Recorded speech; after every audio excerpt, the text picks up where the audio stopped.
everyone. This is Gina Chumesi, Psyche PRN, coming your way again with another quick short video. As we are getting on the verge of Mother's Day, I wanted to just do a quick video on self-care. So if today is your first time tuning in, welcome to my channel where I talk about everything and anything mental health. And if you're a returning listener, thank you so much for continuing to check in and support me in this journey and to bring enlightenment to mental health and everything that has to do with it. So I do things on mental health, focus on women, minority, as well as a lot of empowerment and education as well. So today on the topic of self-care, I wanted to kind of bring to your attention a lot of research behind, especially in the morning. So I'm going to have at least 4 to 5 points. So the first point will be when you set an alarm, especially Monday mornings can be a little hard. We all know that a lot of people will experience anxiety, especially Sunday evening into Monday morning, depending on where you are in your journey of your career, especially being a woman as well. And if you have kids to consider other things before, Monday morning, it can be a little, hectic or tasking on a lot of people, also especially women too. So, Monday morning is Sunday evening, just ease yourself into it, take a lot of deep breaths, deep breathing exercises, distract yourself, go for a walk, maybe, really not focusing your attention a lot on what Monday is going to look like, because all the fears you're having might not even be like that. The meeting that you're scared of, how it's going to be and all of that might not even be so anxiety provoking. So what? If you go into a meeting, you have to talk and you make a mistake, you just say, hey, maybe I made a mistake. Next time I'll try to do better. Next time I'll try to do more research on that and do a better job at the presentation. So having that type of mentality, but anyway, not diverting too much. So going into it. So when you set your alarm, let's say you have to wake up at 5:30. I typically tend to wake up at 5:30 a lot. My kids will be up by 6:30, by 6:15, 6:30. But I try to always wake up at least an hour ahead so I can be in my zone before everybody wakes up. I like waking up when the house is very quiet. So when you set your alarm to wake up at, let's say, for example, I'm using my time, an example, 5:30, don't snooze the alarm. The alarm goes off, you wake up, you just get up. Now, sometimes too, some of the alarms can be very kind of irritating. I find that, at least for me, I like very soothing alarm sounds that would not be annoying. Some of the alarms for me at least tend to make me anxious. So I'm like, sometimes I might naturally just wake up before 5:30. But then when I hear the alarm, the sound of it just makes me feel, So I like a soothing sound to wake up to. It would be nice to also have something that might say, hey, Gina, time to wake up. Get going. Monday morning. So hopefully, we get something like that. I'm sure something like that is out there, but anyway, just a little point to that. So you should wake up. For me, second point will be to go into meditation. So for me, meditation could be looking like sitting there for 5 to 10 minutes in the quietness, practicing some gratitude, to some kind of self-motivation talks to myself. And alongside that will be some prayer as well, tapping into the higher power, tapping into God, tapping into my faith. Whatever your belief is, then go for it in that 5 to 10 minutes, the first wake up. I don't go for my phone. I don't go in social media. I just focus on that. I might sometimes journal.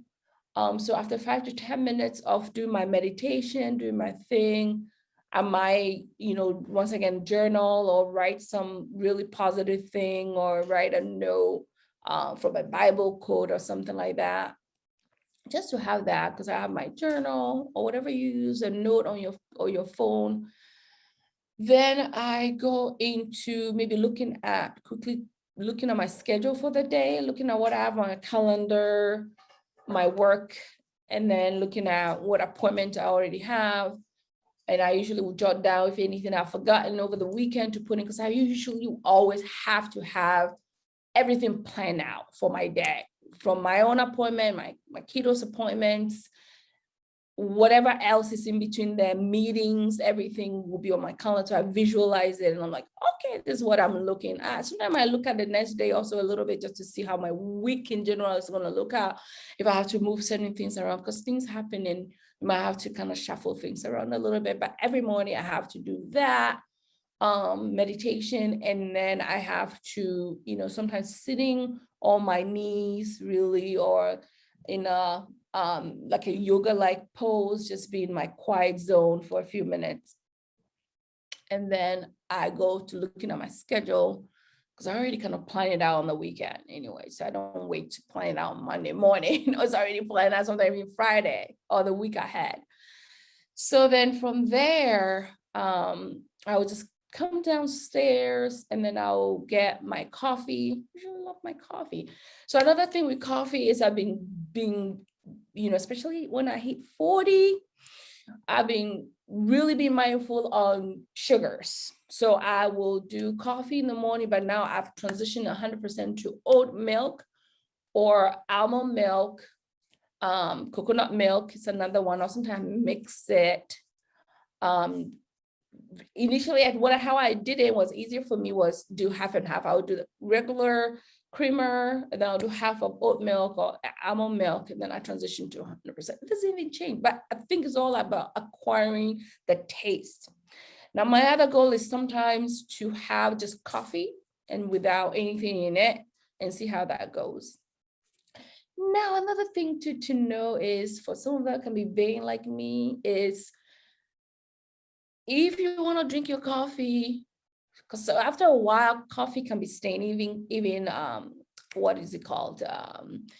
Colas and stuff like that. Every now and then I like to have a Coke or a soda, a low sugar or 0-calorie one. I've transitioned to as well. But even that, I'm very minimalist about it, because all the chemicals and stuff in it, it's all those things that can cause inflammation and cause our mental health to be worse. So I've been very mindful. I drink more water, but anyway, even in regards to that, I'm trying to transition to just dark coffee and using a straw to minimize staining of dentation. I'm working on my dentation too. There's a whole podcast in regards to that. Because I have teeth, it's the lifeline to our appearance overall. So just something I learned over the years and trying to kind of keep us going to midlife and later. So want to maintain the dentation to kind of, keep it looking cool. But so going on there, I get my coffee. I just like the warm feeling of having coffee or tea in the morning. It just wakes me up. I also find that drinking coffee, and I researched this, actually helps me and other people who have also kind of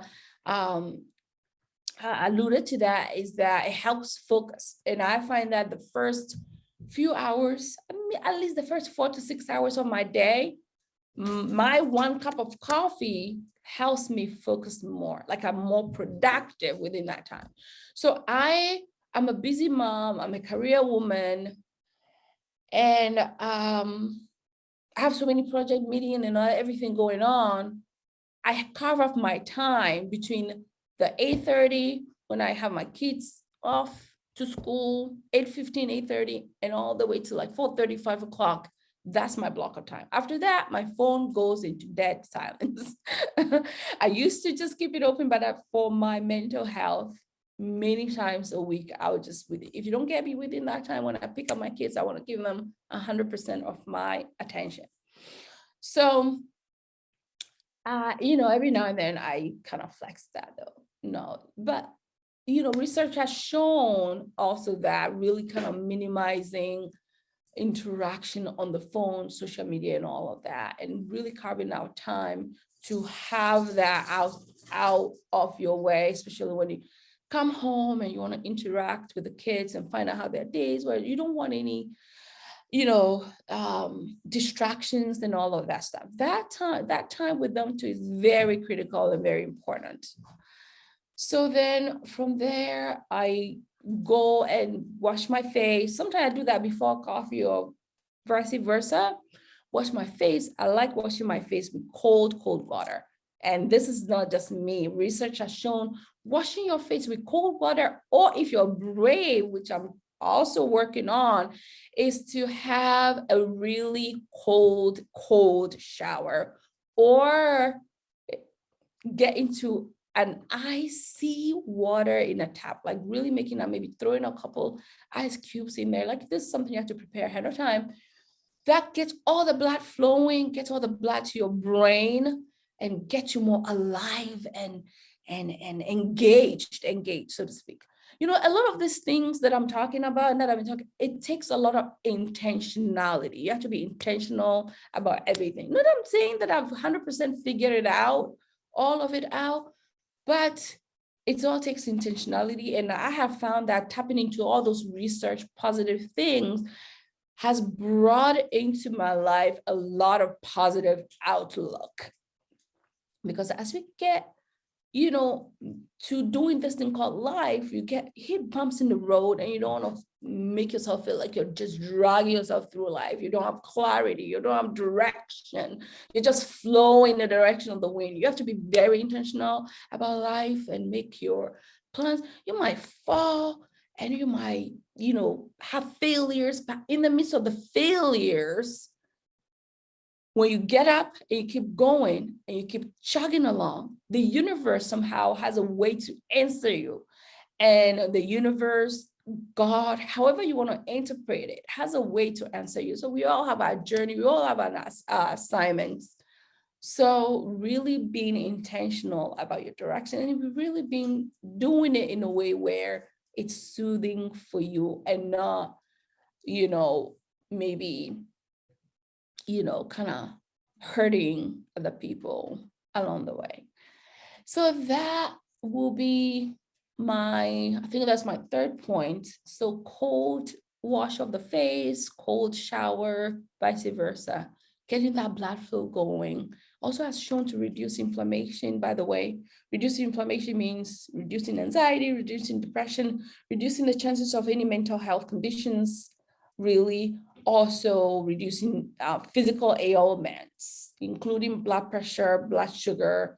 So having that first cold water heat and then changing it to maybe warm soothing after, it's been very good. So then I use my cleanser. I like cleansers that had like nice and, I had the Neutrogena one that smells really good. It's in the blue bottle. I wish I had it in my hand. I would have shown. I don't know why I didn't, but okay, I'll take a picture and show it in my descriptions. I hope I can be able to do that. But anyway, for me, not that Neutrogena is any sponsor on the show or anything like that, but I just tend to like it. It's very soothing to my skin.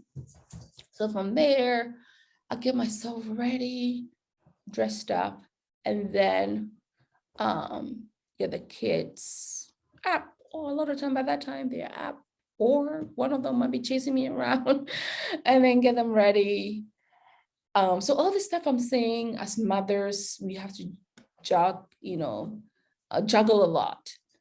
And I just get, if they have lunch to go, I usually will have their lunches and everything ready over the weekend. So it's not like now that I'm like chasing their lunch, figuring out what to eat. Everything is packed, ready to go. Water bottles, everything is set. So that's my fault.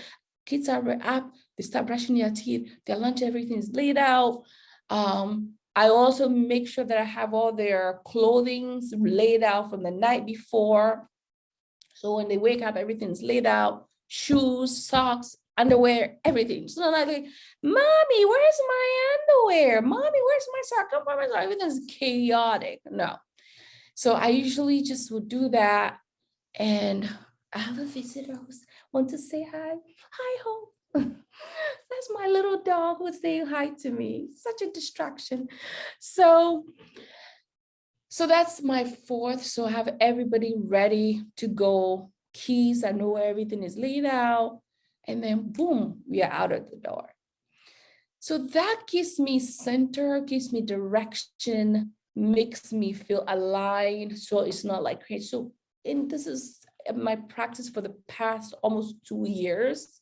It used to be a little different, but almost 2 years of doing this. And I found that it has really helped me be centered, be more organized. Kids haven't missed the bus at all. Being on time and be on time at work.